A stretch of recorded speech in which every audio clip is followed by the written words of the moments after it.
a lot of times it'll start with a drum break. Like if I find a nice drum break,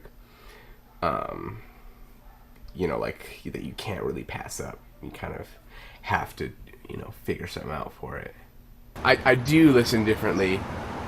I find that I listen more closely now, and that I hear it in a different way. I hear, not only when I hear a song, not only do I hear the song itself and what the artist itself has done with it, but I hear what I can do with it. So like when I hear, like, let's say M. Ward, who has brilliant guitar. He's so great. And when I listen to his music, not only do I hear his music, but I hear the sounds that I can sample.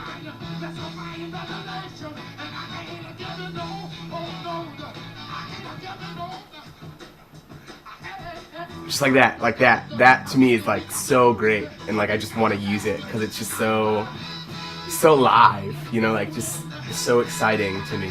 I suppose in a way the methods kind of stemmed from this sort of almost Darwinian approach of like of taking what you've got and finding a way to make it work. I feel like James Brown, like to me James Brown had it right. Like his music is perfect. Like it's just so right.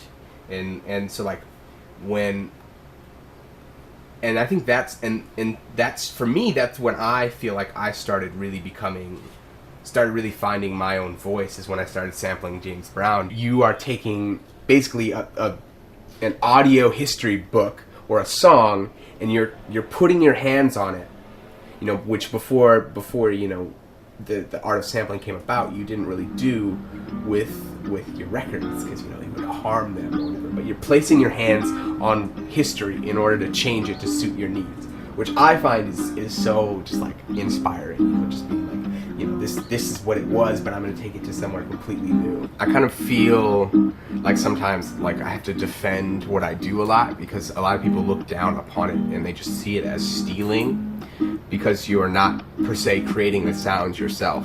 But I look at it as more as myself as an artist. What I'm providing artistically is perspective.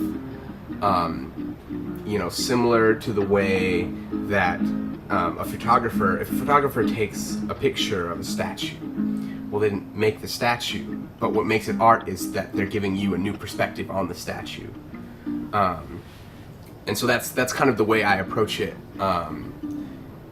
and also as sort of a collage of sound. I just got this urge to work on this one Nina Simone song called "That's All," and it has this intro with strings,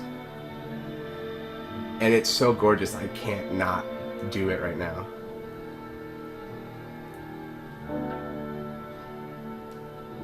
I can only give you country walks in springtime. Nina Simone is so amazing. And I took that and I chopped it and I moved certain bits around so that it would sound the way I wanted it to sound. And so now it sounds like this.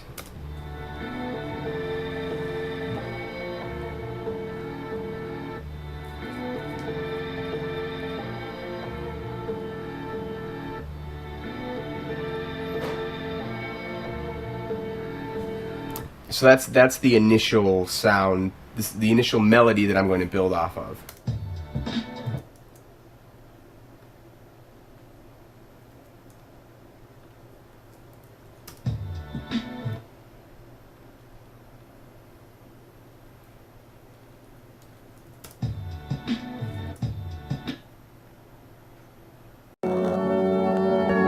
I'm gonna get out of